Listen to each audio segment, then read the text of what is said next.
Nah, jadi yang angel itu sebenarnya apanya? Dari sisi mananya? Itu malah saya jadi tanda tanya sendiri ke teman-teman yang dibilang angel sama teman-teman itu yang mana?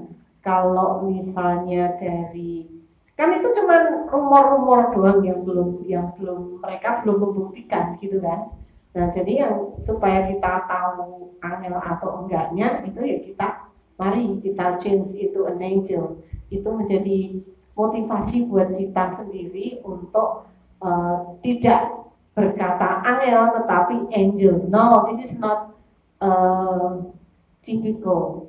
This is an angel. Angel yang akan membawa kita ke profesionalitas yang lebih tinggi, kemudian karir yang lebih cemerlang, dan di satu sisi kita tetap melaksanakan kewajiban kita.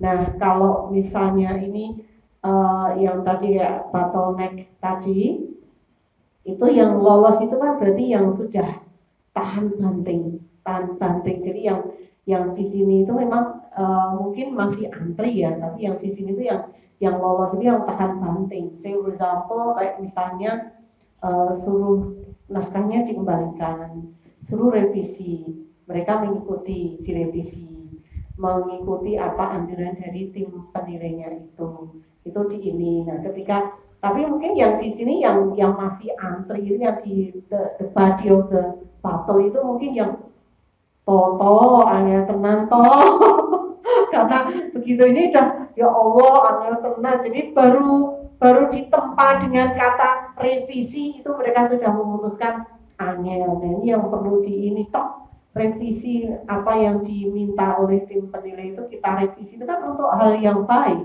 untuk hal kita itu nanti revisi sekali misalnya kita membuat best practice, kemudian best practice kita itu awal pertama karena kita cuma ini membuat, kemudian diajukan ke kenaikan pangkat, terus disuruh revisi sama tim penilai. Ya sudah, ketika kita berarti kan kita jadi tahu, ternyata best practice yang benar itu yang kayak gini.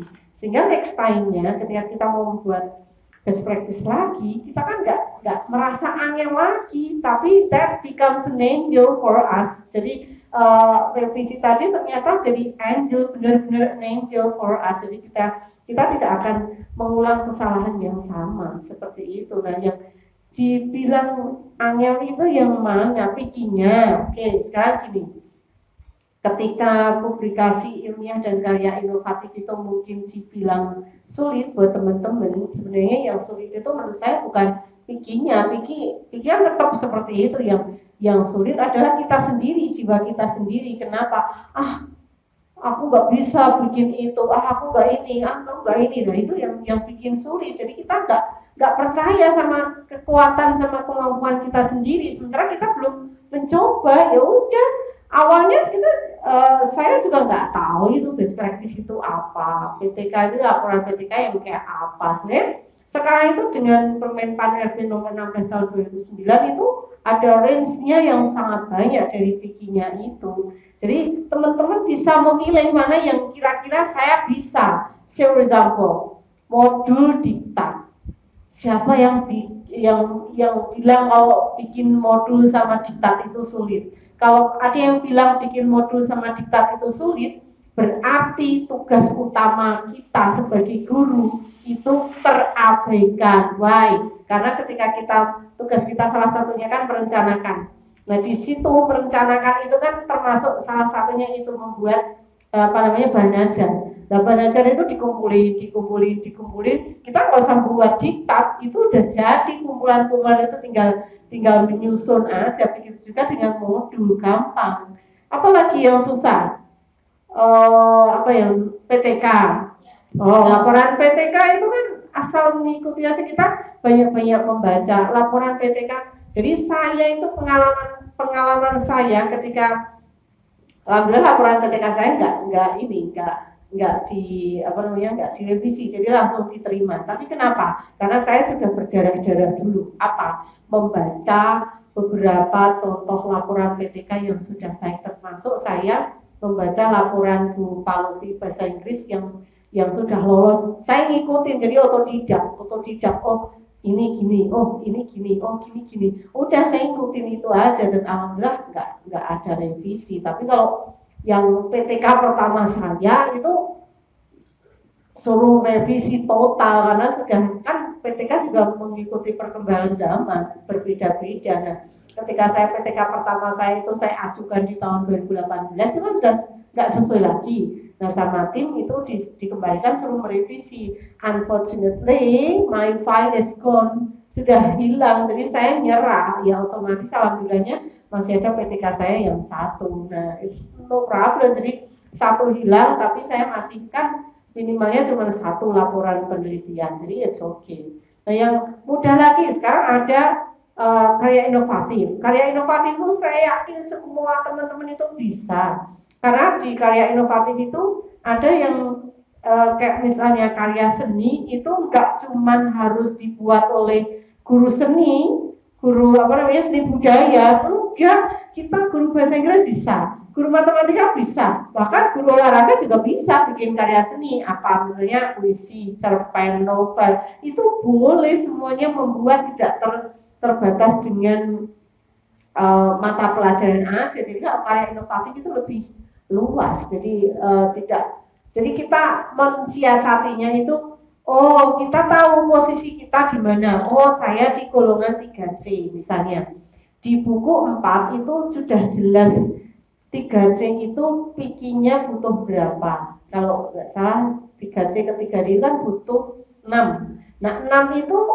nggak usah maksain ikut atau membuat PTK kalau memang belum ini, karena di 3C ke 3D kan belum wajib laporan penelitian. Nah itu yang justru jadi kekuatan kita, membuat kita pede, oh ternyata bebas. Nah teman-teman apa sudah tahu ini bahwa dari 3B dan 3C itu bebas memilih bentuk piki manapun dan belum diwajibkan laporan penelitian. Jadi laporan penelitian itu hanya untuk 3D ke atas. Nah yang 3C, 3B itu kan masih bebas, sebebas-bebasnya yang mereka sudah punya apa, udah diajuin aja. Nah itu yang belum, mungkin teman-teman belum tahu sehingga belum mencoba sudah bilang angin, sulit. Nah itu sebenarnya yang perlu kita ubah adalah diri kita.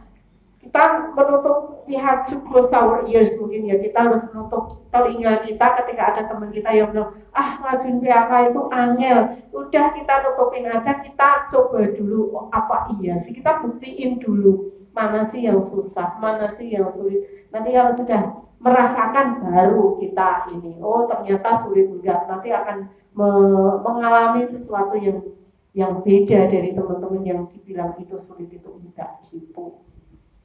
Oh iya sih Bunda, karena dari 3, saya yakin teman-teman sudah tahu, Bapak Ibu guru semua sudah tahu bahwa kalau dari A ke B itu belum ada piki. Jadi 3B ke 3C, 3C ke 3D itu belum diwajibkan penelitian, laporan penelitian, apapun penelitian itu ya.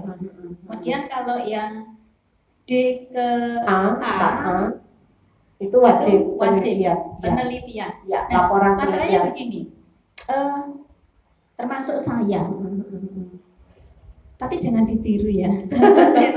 Saya kalau mencoba mengadakan penelitian tindakan kelas, itu kok stuck di tengah. Ternyata stuck di tengah ya, ketika sudah masuk ke siklus, sudah masuk itu stuck gitu ya. Kita mau membuat laporannya itu kan berdasarkan itu kan. Betul. Nah, ternyata kasus seperti saya ini banyak. Nah, apa enggak ada regulasi baru? Kita tahu regulasi itu kan cepat sekali berubah itu. Betul. Ada regulasi baru enggak Bunda? Enggak usah PTK gitu loh. Di buku 4 sama buku 5 teman-teman semuanya itu di situ hanya tertulisnya itu wajib laporan penelitian. Jadi laporan penelitian itu kalau kita mau mau kupas lebih dalam itu berarti kalau menurut saya itu berarti bukan hanya PTK, karena PTK itu cuma salah satu dari penelitian, sementara penelitian lain bentuk penelitian lainnya masih banyak.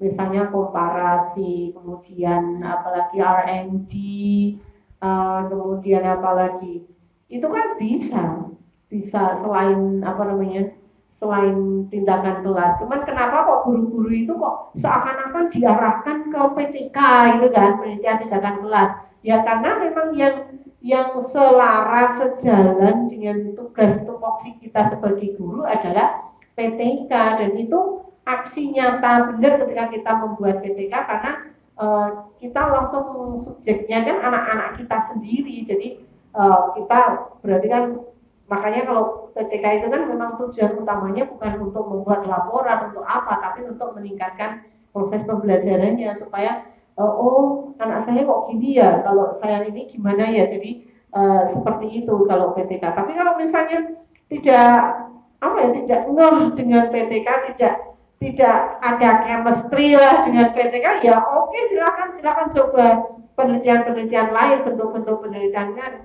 mau bikin R&D boleh, comparison boleh, atau penelitian lain yang monggo. Itu nanti malah kalau di Kabupaten Magelang itu akan jadi pioneer, bukan buat teman-teman yang membuat itu, oh ternyata R&D seperti ini, comparison seperti ini, itu akan jadi tokoh pertama yang buat seperti itu, karena selama ini yang dibuat sementara baru PTK gitu. Tidak harus PTK, enggak, tapi yang lainnya bisa selama itu memang penelitian benar gitu. Oke, teman-teman, Bapak Ibu guru dan sahabat Meta, ternyata untuk saat ini boleh tidak hanya PTK untuk penelitian, tapi bisa R&D, bisa komparasi.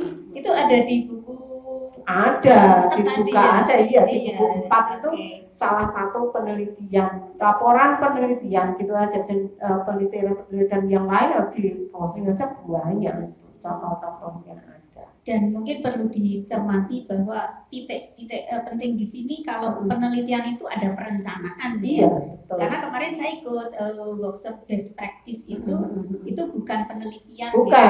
Jadi best practice bukan penelitian. Iya, betul. Jadi mungkin itu Bunda yang bikin Bapak Ibu guru kesulitan naik ke 3D ke 4. Tapi gemes sih kadang, gemes bener, saya ikut gemes Bapak Ibu gini. Teman-teman tanya best practice itu apa sih? Best practice itu kayak apa sih? Tapi ketika ada acara ada acara workshop lah, diklat best practice, ketika itu ini nggak ada yang ikut. Nah itu terus gimana itu, ketika itu difasilitasi mereka bingung, tapi ketika dikasih kayak biasanya berarti kan gini, aku haus banget ini, haus ya Allah, nggak sampai kering, tapi ketika dikasih air nggak mau. Terus gimana itu ya? Oke lah, mari kita bentuk learning community-nya itu terus gitu, jadi belajar sepanjang hayat, bukan berarti kita hindari bahwa kita itu menganggap diri kita itu sudah udah bagus semuanya, kayak gitu mah saya nggak butuh, itu mah saya nggak butuh. Itu loh yang harus dihindari. Jadi ketika kita penasaran sama best practice itu kayak apa sih, bikin laporan PTK itu kayak apa, ketika ada acara yang memfasilitasi itu, ya yuk kita buktikan, oh saya pengen tahu, saya pengen belajar gitu. Selama ini kan ada acara-acara gitu kan minim banget yang ikut gitu. Ya Pak, iya. Ya Pak, iya. Kayaknya iya deh. Iya. Karena ya memang itu harus timbul dari dalam diri. Mau bersusah-susah dulu. Iya, betul. Dan sayangnya kita memang harus membangun lingkungan di sekitar kita itu, lingkungan yang membangun, lingkungan yang konstruktif. Misalnya di satu sekolah yang ini cuma jenengan toh, itu yang lain ini jenengan juga nggak ngajak-ngajak. Kadang jenengan aja temennya yang nggak mau, apalagi kalau diem aja nggak ikut-ikut. Nah itu harus memang dibentuk learning community-nya itu yang bagus. Bunda, kita kan sebagai guru ya di sekolah itu kan nggak melulu mengajar, banyak yang mendapatkan sampiran. Ya. Dan kadang-kadang sampirannya itu menghabiskan waktu.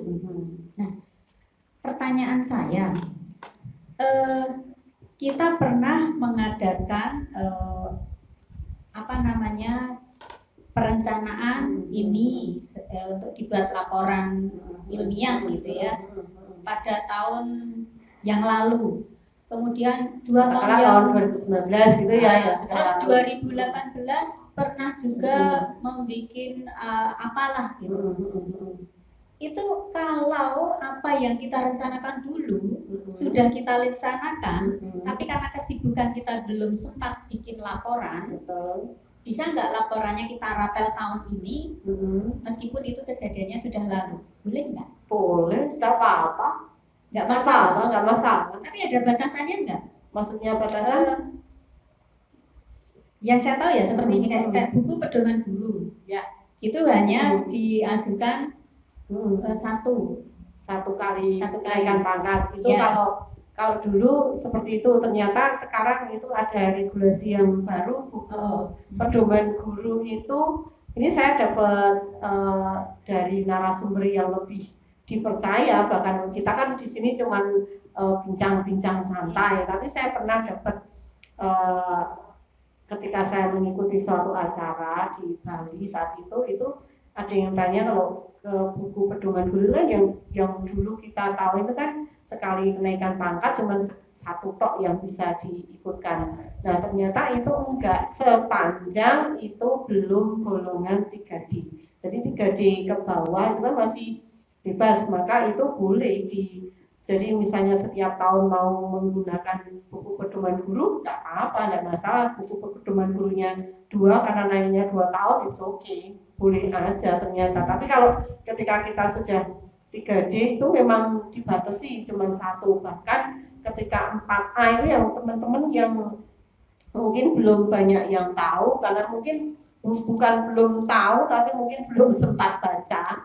Di buku 4 itu bahkan yang golongan 4A ke atas itu modul sama diktat itu hanya dibatasi 3, maksimal 3. Jadi kalau misalnya ada teman-teman yang mengajukan ke 4B, 4C, 4D, 4E, amin, itu ternyata membuat modul, maka kalau modulnya itu kok sampai 5, 6, 7, terus kemudian saya perasaan kemarin itu modulnya bikin 7, kenapa nilainya cuma 1,5 ya? Sementara kalau kita secara gambarannya kan modul atau diktat itu kan nilainya 1,5.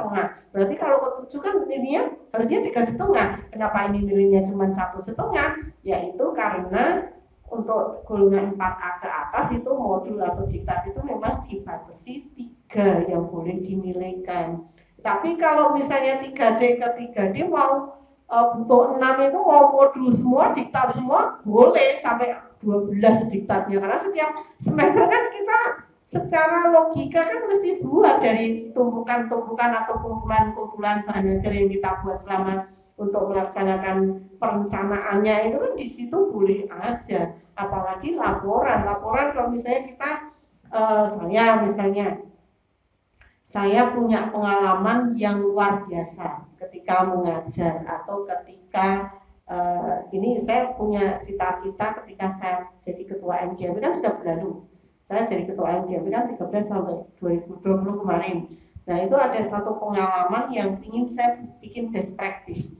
Cuman karena saat itu belum ada waktu untuk membuat laporan, saya bikin laporannya sekarang bisa, masih boleh. Cuman laporannya itu tetap membuatnya sekarang, tapi tetap tahunnya itu tahun yang kemarin, jangan disebut tahun sekarang. Otomatis kan kalau tahun kemarin sama tahun sekarang kan anaknya beda. Kalau misalnya saya jadi ketua MGMP dulu, anggotanya mungkin belum ada jenengan, misalnya belum ada teman yang ini, jenengan masih di Serumbung pada saat itu, padahal sekarang sudah di Candi Mulyo 1 kan jadi beda. Nah jadi menyusunnya itu boleh sekarang, tetapi tahunnya subjeknya yang bukan subjek ya kan itu bukan penelitian, kejadiannya itu di mana nggak usah diubah.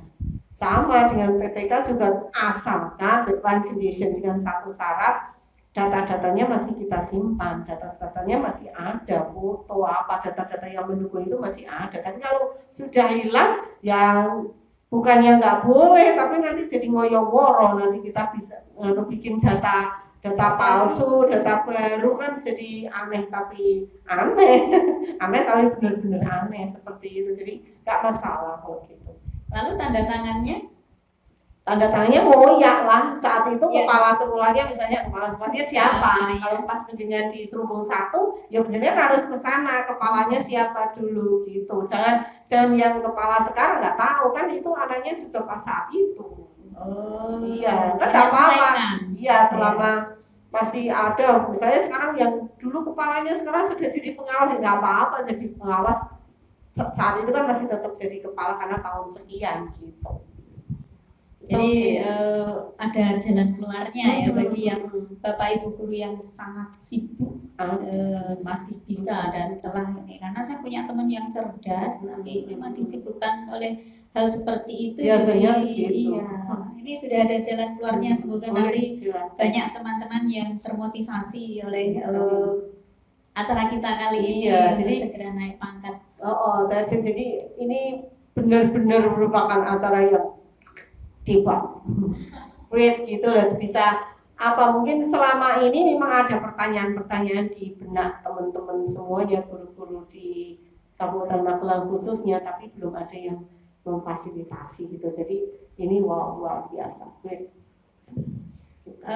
Untuk mensiasati ini Bunda kan kita kembali ke publikasi ilmiah. Boleh. Satu publikasi ilmiah dulu saya pernah dengar bisa mendapatkan nilai tidak hanya dari misalnya PTK, tidak hanya dari PTK-nya saja, seminarnya dapat, yang jadi reviewernya dapat, kemudian dibuat artikelnya juga bisa. Ini untuk menjembatani itu mungkin Bunda punya tips-tipsnya berdasarkan pengalaman ya, karena kalau kita mengandalkan Avicenna itu kan terbitnya 2 kali setahun gitu kan, mungkin pas kita mau bikin kok nggak terbit gitu kan ya.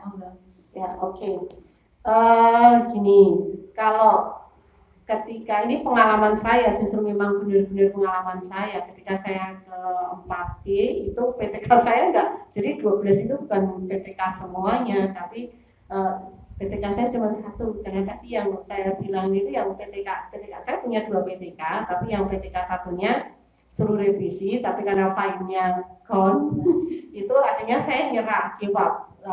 Terus saya untungnya masih punya 1 PTK. Nah 1 PTK saya ini itu nilainya berapa ya? Laporannya kan 4, kemudian itu saya jurnalkan tingkat nasional. Tingkat nasional itu kan nilainya 2 kalau nggak salah itu. Terus kemudian ketika saya seminarkan itu, saya bikin artikelnya kan dari jurnalnya itu dapat 2. Kemudian ketika saya menjadi pembicaranya itu dapat nilai pengembangan dirinya 0,2. Jadi berapa itu? Belum lagi nanti kalau dibukukan itu nilainya 3 kalau ber-ISBN. Nah sekarang kan membukukan buku juga sudah banyak yang melakukan, cari ISBN juga nggak sesulit dulu kan. Sekarang banyak teman-teman, bahkan di Magelang itu juga banyak teman-teman yang sudah terjun ke penerbit yang memfasilitasi teman-teman yang ingin menerbitkan buku, itu bisa. Best practice saya juga gitu, nilai best practice saya cuma 2, 1 kan, tapi saya ikutkan seminar nasional juga. Jadi saya saat itu aktif dan pingin memang, karena mungkin belum nggak banyak kerjaan dulu kan, saya nggak ini. Nah itu saya bila-bilain daftar seminar di mana itu, Kebumen itu tak bila-bilain ke sana. Dan itu kalau kita mau ingin jadi presenter itu kan kita harus mengirimkan artikel, dan artikel kita itu dinilai, benar-benar dinilai layak enggak jadi presenter. Nah ternyata lolos, dan itu kita jadi presenter, itu berarti jurnalnya juga tingkat nasional, best practice-nya nilainya 2, jurnalnya 2, kemudian jadi ininya dapat nilai pengembangan dirinya 0,2 lagi. Jadi sudah berapa ya? Jadi saya mengajukan, kayaknya alhamdulillah lolos semua karena nilai saya itu 17 di PAK yang ini kan, berarti itu. Nah itu yang mungkin kiat-kiat sama teman. Belum kalau best practice juga bisa dibukukan kan. Kalau dibukukan malah nilainya kalau sudah ISBN nilainya lebih tinggi dari best practice-nya karena nilai bukunya itu kan 3 kalau sudah ber-ISBN. Nah itu jadi so many doors, so many ways to be successful in PAK. Jadi so what gitu loh, kenapa harus takut, kenapa harus bilang ini sulit, karena kita belum mencoba, that's all. Itu banyak cara. Bahkan teman kita kan ada yang jadi pujangga itu, setiap update status atau update di gelundung gitu buat puisi, kita semuanya mengaku ya Allah puisinya bagus-bagus sekali sampai di ini pujangga Karyabu turun gitu. Itu kenapa nggak dibukuin? Karena itu bisa nilainya sangat tinggi. Itu sudah 40 aja itu udah sama dengan nilainya sama dengan PTK. Itu cuman bermodal menghayal, mencari inspirasi di pinggir kali, di apa itu bisa bikin puisi dikumpulkan jadi 40 nilainya 4, kalau 20 nilainya 2 dengan catatan deadline condition itu dibukukan. Tapi kalau cuma kumpulan puisi doang belum, kecuali puisi-puisi kita itu dikumpulkan, memang puisi-puisi itu kita udah dimuat di surat kabar atau di majalah, kemudian kita gunting, kita jadikan clipping, itu bisa tidak usah dibukukan, kita clipping aja 20 nilainya 2, 40 puisi yang sudah dimuat di surat kabar, di majalah loh ya, bukan terus di print kemudian digunting, itu enggak, tapi yang sudah benar-benar dimuat di surat kabar atau di majalah itu kita gunting jadiin clipping. Itu kalau 20 nilainya 2, 40 nilainya 4 gitu, sudah sama dengan nilai PTK. Kalau dibukukan itu kan tidak seperti cuma dijilid doang gitu ya, berarti kan harus ada pengantar, ada, iya, dan serangkaiannya iya, gitu ya. Ada sinopsisnya mungkin kalau novel, kemudian ada baik biodata kita, prakata, terus macam-macam itu ada. Tapi itu ada syarat harus ISBN. Ya, kalau ISBN nilainya kalau itu 4.000. Kalau belum ber-ISBN hanya buku saja enggak ini yang bisa. Kalau dibuat seperti diktat nggak ada ISBN-nya, tapi kita taruh di perpus gimana? Dan nilainya enggak? Kayaknya kalau yang puisi itu aturan di buku 4 itu dibukukan benar, kecuali sama dibuka sama di clipping itu. Coba nanti dibaca buku 4 kayaknya di situ. Ya, yang minatnya di puisi bisa dibaca-baca lagi.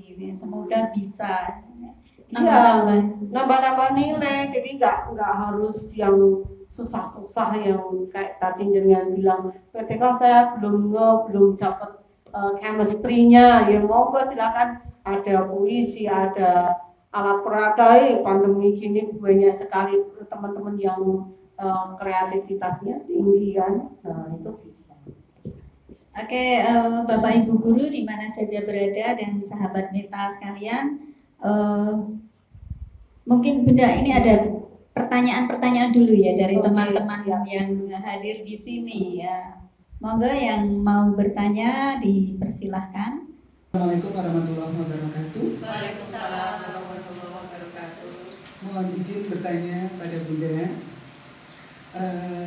Ini pengalaman yang kami alami di sekolah kami. Jadi menurut pengamatan kami, teman-teman yang golongan 3 untuk naik ke 3B, ke 3C sampai ke 3D itu sepertinya ya lolos, artinya lancar lah gitu. Tapi ketika sampai di golongan 4A mau ke 4B, yang B mau ke C, itu saya amati sepertinya kok stagnan, kemudian tidak ada perubahan. Kalau ada itu hanya 1-2 orang saja. Nah ini masalahnya sebetulnya apa Bunda? Saya sendiri juga mengalami itu, sehingga mau naik kelas juga seperti alasannya banyak sekali seperti yang Bunda terangkan tadi. Nah mohon penjelasannya. Terima kasih. Assalamualaikum warahmatullahi wabarakatuh. Terima kasih Bu Yanti pertanyaannya. Jadi Bunda, Bu Yanti menanyakan kenaikan pangkat 3A ke 3B, B ke C, C ke D itu relatif lancar. Itu pengalaman di sekolahnya Bu Yanti. Kemudian namun begitu dari D ke A, 4A ya, terus 4A ke 4B kok sepertinya ada hambatan atau apa sehingga kok banyak yang sepertinya mandek di situ. Itu permasalahannya apa? Baik, ini gimana ya jawabnya?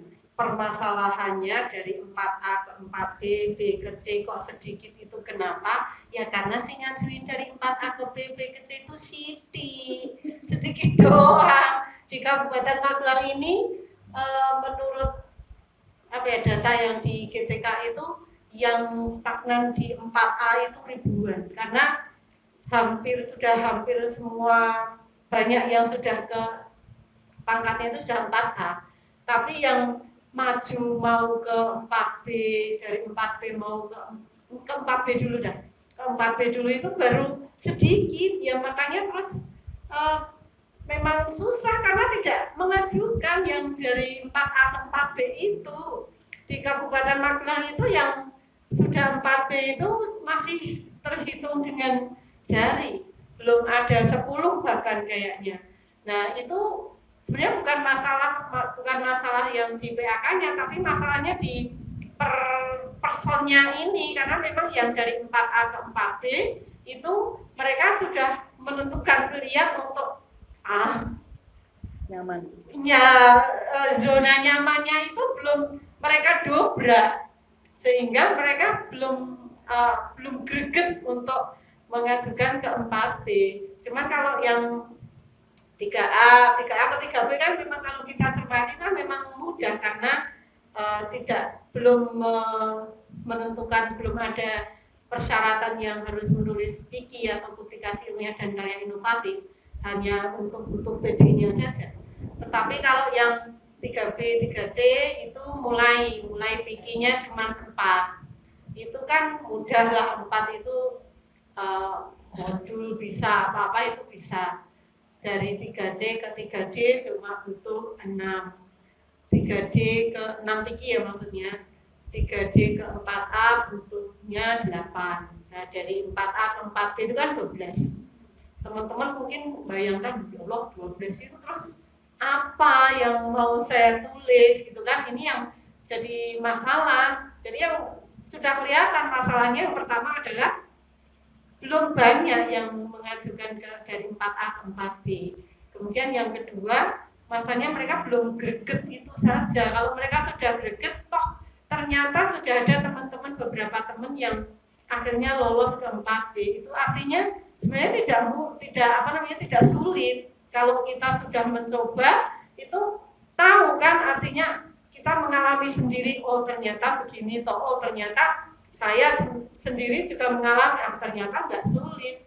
Yang sulit itu ya kita sendiri. Kenapa kita nggak kayak tadi? Kenapa kita tidak menggunakan hak kita? Sementara ya jangan terus kita nggak mau kayak kita orang.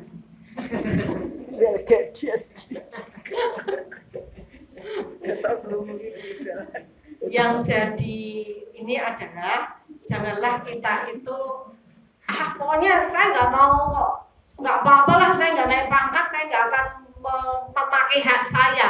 It's okay, tapi bukan hanya terus saya tidak mau menggunakan hak saya, tapi kewajibannya tidak dilaksanakan. I think that's the most problemnya di situ. Yang jadi masalahnya itu karena mereka tidak menggunakan hak itu karena memang kewajibannya mungkin belum ini berapa banyak SKP yang cuma sekedar SKP, tapi ketika diminta ini penjenengan membuat modul, mana modulnya, ini penjenengan membuat best practice, mana best practice-nya. Itu kan kalau dari SKP itu kita sudah tertib, insya Allah eman kalau kita nggak mau menggunakan haknya karena sudah tertata. Tapi kalau memang tidak mau menggunakan, ya tidak apa-apa. Yang penting kewajibannya dilaksanakan dulu, begitu.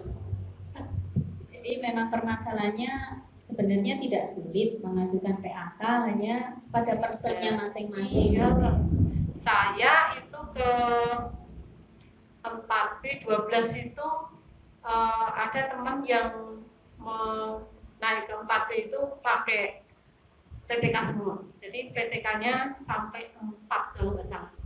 4 itu. Saya itu naik ke 4B itu PTK-nya cuma 1. Artinya kan itu bukan terus, karena di PIKI-nya itu kan range-nya banyak, nggak cuma PTK, PTK saja, tapi segala memang yang dari 3D ke 4A, 4A ke 4B, ke 3D ke atas itu memang harus persyaratannya harus ada laporan penelitian. Tapi bebas mau PTK itu penelitian tindakan kelas, kan PTK itu kan hanya salah satu dari penelitian saja, masih boleh memakai penelitian yang lainnya. Bunyinya kan tidak wajib PTK kan tidak, tapi wajib penelitian gitu. Berarti pemahaman selama ini bahwa kalau mau ke 3D ke 4A, 4A ke 4B itu wajib PTK itu? Iya. Memang iya. Atau boleh penelitian yang lain? Di buku 4 itu bilangnya penelitian. Nggak ada toknya sih, penelitian. Nah, PTK itu kan salah satu dari penelitian. Penelitian yang lain kan masih ada, kayak misalnya penelitian komparasi, eksperimen, itu kan boleh. Cuman kenapa kok kesannya itu diarahkan ke PTK? Ya karena PTK ini yang satu-satunya penelitian yang yang connect banget dengan tugas kita sebagai guru, itu kan PTK itu gitu. Jadi ini ada hal baru ini Bunda, karena iya. Ternyata nggak harus PTK yang seperti kita tahu sebelumnya, karena ada beberapa guru yang memang minatnya itu nggak yang di PTK, boleh, R&D boleh, ya, resikonya. Iya. Okay. Makanya mungkin MGMB bisa fasilitasi ke sini. Oh ya. Jadi begini, ada hal baru ya, sahabat Meta. Ternyata nggak harus PTK yang selama ini kita sulit untuk mewujudkannya gitu ya. Karena terus terang saya kalau membuat PTK juga agak kesulitan, tapi begitu melihat ada celah lain selain PTK, ada komparasi, ada R&D, itu wah mulai bisa. Semoga ini sahabat Meta mulai ada motivasi untuk segera membuat penelitian gitu ya. Oke. Penelitian apapun. Ada lagi Bu Anita, monggo yang mau ditanyakan silakan.